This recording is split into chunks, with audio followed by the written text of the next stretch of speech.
ETF index mutual funds నేర్చుకుని stock మార్కెట్లో రాణించాలనుకుంటున్నారా? వెంటనే ఈ నెంబర్కి కాల్ చేయండి.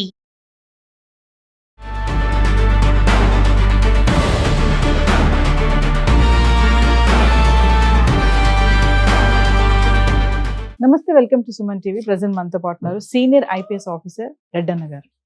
నమస్తే సార్. నమస్కారం అండి. సార్, నందూస్ వరల్డ్ స్కామ్ మనం చాలా వీడియోలో మాట్లాడుకుంటున్నాము. ఇప్పుడు ఈ కేసు లుకౌట్ నోటీస్ కింద జారీ చేశారని అంటున్నారు. ఇంకా ఎఫ్ఐఆర్ కిందే ఉంది అని చెప్తున్నారు. అసలు లుకౌట్ నోటీస్ అంటే ఏంటి, ఏ విషయాల్లో దీన్ని జారీ చేస్తారు అంటే సార్? జనరల్ గా మామూలుగా అయితే లుకౌట్ నోటీస్ అంటే ఒక ఎఫ్ఐఆర్ కట్టిన తర్వాత ఇన్వెస్టిగేషన్ లో వీరు దోషులుగా తేలిన తర్వాత వీళ్ళని అరెస్ట్ చేసి కోర్టు ముందు ప్రవేశపెట్టాలి, ఏ కేసులోనైనా. అదే చేయాలని చూస్తే వీళ్ళు మధుకరు, రమానందన్ వీళ్ళిద్దరూనేమో యూకే సిటిజన్షిప్ ఉంది, వీళ్ళేమో లండన్లోనే ఉన్నారు. కాబట్టి వీళ్ళని తీసుకురావాలి అంటే యూకే సిటిజన్స్ కాబట్టి వాళ్ళను మన పోలీసులు పోదాం అనే దానికి లేదు. ఎందుకంటే ఆ దేశం చట్టాలు వాళ్ళకి అనువర్తిస్తాయి. సో ఆ దేశ చట్టాల ప్రకారమే మనము కూడా, ఆ పోలీసులు కూడా నడుచుకోవాల్సి ఉంటుంది. ఇతని తండ్రి రామ్మోహన్ రావు పేరుని కూడా FA1గా వాళ్ళ నాన్న పెట్టారు. వాళ్ళ నాన్న ఇల్లీగల్గా వేరే వాళ్ళ దగ్గర వీళ్ళు డెస్టినీ కన్సల్టెంటీ పేరు మీద కంపెనీలు పెట్టారు, 2-3 కంపెనీలు ఏదో పెట్టారు. ఆ యూకేలో అకౌంట్స్ ఉన్నాయి, ఇండియాలో వాళ్ళ నాన్న పేరు మీద ఇంకా కొందరి పేరు మీద కూడా అకౌంట్స్ పెట్టి కొన్ని డబ్బులు ఎవరైతే ఫ్రాడ్ చేసి డబ్బులు ఈ స్పాన్సర్షిప్ కోసం, COS కోసం వీళ్ళు ఏమైతే సర్టిఫికేట్ ఆఫ్ స్పాన్సర్షిప్ కోసం డబ్బులు మీకు ఇప్పిస్తాము, ఉద్యోగాలు ఇప్పిస్తాము, మీరు ఇక్కడికి వచ్చేస్తే లండన్ అంతా మీదే, మీకు నెలకి 4 లక్షల నుంచి 5 లక్షల జీతం వస్తుంది, హాయిగా ఫస్ట్ క్లాస్ మాలాగా బిజినెస్ క్లాస్లో ట్రావెల్ చేయొచ్చు అని చెప్పి ఊదరు కొట్టి అందరినీ మభ్యపెట్టి మారేడుకాయ చేసి దాదాపు 400 నుంచి 500 మంది నుంచి డబ్బులు రాజేశారు. కొందరు డబ్బులేమో ఇక్కడ వాళ్ళ నాన్న అకౌంటు, ఇంకా వాళ్ళ బంధువుల అకౌంట్ల పేరు మీద డ్రా చేసుకున్నారు. ఆ డబ్బులు డ్రా చేసుకొని వేరే మార్గాల ద్వారా వాళ్ళు డబ్బులు కూడా తీసుకోపోయినారు యూకేకి. సో వీళ్ళని ఇన్వెస్టిగేషన్లో ఇవన్నీ బయటకు వచ్చినాయి. వాళ్ళ ఫాదర్ రామ్మోహన్ రావు అకౌంట్ కూడా సీజ్ చేశారు, ఆ అమౌంట్లు సీజ్ చేశారు, స్టాల్ చేశారు. సో ఇవన్నీ సేకరించారు. ఎవరైతే వాళ్ళ దగ్గర నుంచి మోసపోయినారో వాళ్ళు కొందరు వచ్చి ఇక్కడ స్టేట్మెంట్ ఇచ్చారు. సో ఆ తర్వాత ఏం జరగాలి, వీళ్ళని అరెస్ట్ చేయాలి.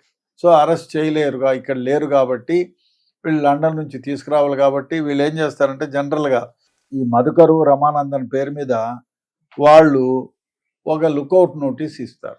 లుకౌట్ నోటీస్ ఇచ్చి వీళ్ళు CBI ద్వారా వీళ్ళు ఏం చేస్తారంటే అక్కడ ఉండేటువంటి ఇంటర్పోల్ని అలర్ట్ చేస్తారు. ఇంటర్పోల్, ఇంటర్నేషనల్ పోలీస్ అని ఉంటుంది. అన్ని దేశాల్లో కూడా వాళ్లకు అనుబంధ సంస్థలు ఉంటాయి. మన దగ్గర CID ఉన్నట్టు అక్కడ ఇంటర్పోల్, వీళ్ళు ఇంటర్పోల్కి రాస్తే ఇంటర్పోల్ వాళ్ళు ఈ లుకౌట్ నోటీస్ని ఫలానా వాళ్ళకి చెప్పి ఆ దేశం చట్ట ప్రకారం మన దేశానికి వాళ్ళని అప్పచెప్పాల్సి ఉంటుంది. అదంతా టైం టేకింగ్ ప్రాసెస్. కాబట్టి ఇక్కడ లుకౌట్ నోటీస్ ఇస్తే పొరపాటున వాళ్ళు యూకే పాస్పోర్ట్ ఉండి ప్రవేశిస్తే కూడా ఎయిర్పోర్ట్లోనే వాళ్ళని డీటైన్ చేసి ఇండియాలో మన పోలీసులకి అప్పచెప్తారు. అందువల్లే లుకౌట్ నోటీస్ ఇస్తారు. అదేవిధంగా వీళ్ళని ఇంకోటి చేస్తారు, ఏమిటంటే వీళ్ళని అక్కడ కూడా అరెస్ట్ చేయడానికి ఇంటర్పోల్ ద్వారా వాళ్ళకి నోటీసులు ఇచ్చి అరెస్ట్ చేయడానికి అన్ని అవకాశాలు వెతుకుతారు. దొరికితే అక్కడి నుంచి కూడా ఇంటర్పోల్ సహాయంతో వాళ్ళని మన దేశానికి తీసుకొచ్చేదానికి అన్ని ప్రయత్నాలు జరుగుతున్నాయి. ఎఫ్ఐఆర్ దశ ఇంకేమి, వాళ్ళు అరెస్ట్ అయితే అరెస్ట్ ఛార్జ్షీట్ వేస్తారు. అంటే సార్ వాళ్ళు యూకే నుంచి ఇండియా వచ్చారనుకున్నా అరెస్ట్ చేస్తారా? చేస్తారు, 100% అరెస్ట్ చేస్తారు, దాంట్లో సందేహమే లేదు. అరెస్ట్ చేస్తారు, రిమాండ్ చేస్తారు. వాళ్ళ ప్రాపర్టీస్ ఏమైనా ఇక్కడ ఉంటే దాన్ని సీజ్ చేస్తారు. వాళ్ళ అకౌంట్లు ఏమన్నా ఉంటే ఇప్పటికే స్టాల్ చేసేదానికి చెప్పింటారు. పొరపాటున ఇక్కడ వాళ్ళ అకౌంట్లు ఏదైనా తెలిసినవి ఉంటే వాళ్ళు ఇంట్రాగేషన్లో చెప్తే అవి కూడా సీజ్ చేసి పెడతారు. తర్వాత కోర్టు ద్వారా ఆ అమౌంట్ని ఎవరైతే డబ్బులు పోగొట్టుకున్నారో వాళ్ళకు కూడా డిస్ట్రిబ్యూట్ చేసేటువంటి వ్యవహారం కూడా జరుగుతుంది. అంటే వాళ్ళు అక్కడి నుంచి ఇక్కడికి ఎందుకు రావట్లేదు అంటే సార్, ఇంత తతంగం జరుగుతున్న వాళ్ళ పేరెంట్స్ ఇక్కడ ఇబ్బంది పడుతున్నారని తెలిసి కూడా వాళ్ళు ఎందుకు యూకే వదిలిపెట్టి ఇండియాకి రావట్లేదు అని అంటే, ఎందుకంటే వాళ్ళు యూకే సిటిజన్స్, వాళ్ళు ఇక్కడికి వచ్చినారంటే ఇప్పుడు రెడ్ కార్నర్ నోటీస్ ఇష్యూ చేసి ఉంటారు. వాళ్ళు ఇక్కడికి వస్తే అరెస్ట్ చేస్తారు, జైల్లో పెడతారు. అక్కడ ఉంటే వాళ్ళకి ప్రొటెక్షన్ ఉంది. ఆ దేశ చట్టాలు ఇప్పుడు ఇండియన్ పాస్పోర్ట్ ఉండిందంటే మనం రాసి క్యాన్సిల్ చేయించవచ్చు. సో మన ఇండియన్ పాస్పోర్ట్ అథారిటీ ఎవరైతే ఉన్నారో వాళ్ళు ఏం చేస్తారు, ఐఎఫ్ఐ ఆఫీసర్కు రాసేస్తారు, అయ్యా మన పాస్పోర్ట్ ఆఫీస్కి రాసి ఇది క్యాన్సిల్ చేయండి మీ పాస్పోర్టుని. అదేవిధంగా వాళ్ళు ఒకవేళ ఆ దేశంలో తలదాచుకుంటూ ఉంటే కూడా మనోళ్ళు ఆ పాస్పోర్ట్ని క్యాన్సిల్ చేస్తే is not no more valid.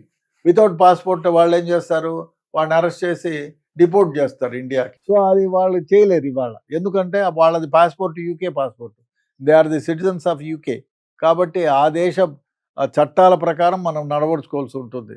కాబట్టి ఇంటర్పోల్ వాళ్ళకి చెప్పారు, చూస్తాం మనం ఏదైనా.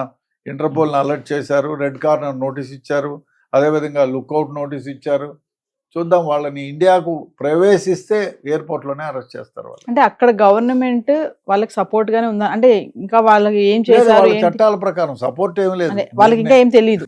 నేను ఆ పని చేసినా అక్కడ పోయి కూర్చుంటే ఆ దేశ చట్టాలే వర్తిస్తాయి, ఓకే. మన దేశం చట్టాలు. ఇప్పుడు ఇదే కన్నా వీడు ఆ యునైటెడ్ అరబ్స్ లో ఉండి ఇట్లాంటి నేరం చేశారంటే పబ్లిక్ గా ఉరి తీయండి అంటారు వాళ్ళు. వాళ్ళు ఆ దేశ సిటిజన్షిప్ ఉంటే మన దేశ చట్టాలు వర్తించవు. మన దేశం వాళ్ళని కూడా చాలా మంది అరబ్ కంట్రీస్ లో ఉరి తీసిన సందర్భాలు ఉన్నాయి. ఊరికి చెప్తే మొన్న ప్రైమ్ మినిస్టర్ లెవెల్లో వాళ్ళని ఉరిని తీసేయించండి, యావజ్జీవ కారాగార శిక్ష చేయించండి అని బ్రతిమలాడిన సందర్భాలు ఉన్నాయి. కాబట్టి మీరు ఏ దేశంలో ఉంటారో ఆ దేశం యొక్క చట్టాలు అనుగుణంగా మీరు ప్రవర్తించాల్సి ఉంటుంది. ఆ దేశంలో మీరు తప్పు చేస్తే ఆ చట్టము మీకు వర్తిస్తుంది. కాబట్టి వాళ్ళు ఆ దేశంలో ఉండి ఈ దేశంలో తప్పు చేసినారు కాబట్టి ఈ దేశంలో మీరు తప్పు చేసినా ఆ దేశం చట్టాలే అనువర్తిస్తాయి. ఈ దేశానికి తీసుకొచ్చిన తర్వాత మళ్ళీ ఈ దేశం చట్టాలే మీకు అనువర్తిస్తాయి. ఇంకేస్ వాళ్ళు యూకే నుంచి ఇండియా వస్తే మాత్రం ఇమీడియట్లీ అరెస్ట్ చేస్తారు, జైల్లో పెడతారు, వాళ్ళపైన ఛార్జ్ షీట్ వేస్తారు, అన్నీ జరుగుతాయి.